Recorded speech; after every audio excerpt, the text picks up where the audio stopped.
friendship grew in the spaces between deadlines and meetings.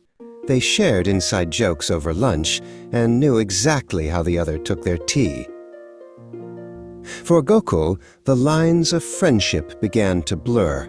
He started noticing the way Sesha's pen would tap on her chin when she was thinking, or the melody in her laughter that no one else seemed to hear.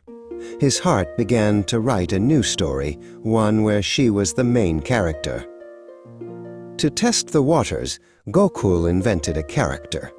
"You won't believe the adventure Malar and I had," he'd say to Sesha during their breaks. He painted a picture of a vibrant, exciting woman, weaving tales of weekend trips and funny mishaps, all from the loom of his imagination. Sesha listened to the stories of Malar with a smile, but a strange knot would tighten in her stomach.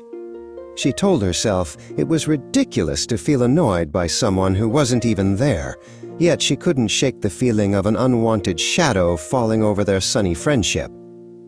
Finally, tired of his own fiction, Gokul asked Sesha to meet him at the quiet temple near their office. With the scent of incense in the air, he took a deep breath. "Malar isn't real, Sesha. The person I have feelings for, it's you. It has always been you." Sesha stared at him, the world tilting on its axis. The stories, the confession, it was all too sudden. Overwhelmed and confused by a mix of emotions she couldn't untangle, she shook her head. "I'm sorry, Gokul," she whispered, the words hurting her as much as they hurt him. "I just see you as a friend." Though his heart felt heavy, Gokul's kindness never wavered. He gave her space, but never his absence.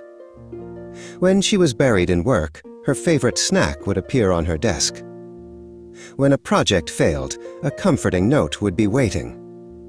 He showed his love in a quiet language of care. And slowly, Sesha began to understand.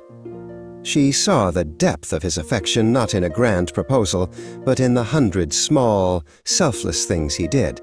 She finally recognized the knot in her stomach for what it was: jealousy. Her heart had known the truth long before her mind was ready to accept it.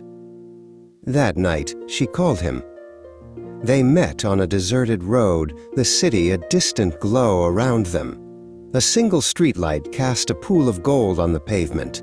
"Gokul," she said, her voice full of a feeling she no longer tried to hide. He stepped closer, his eyes asking the question his lips did not. She gave him a small nod, and that was all the answer he needed. He closed the space between them.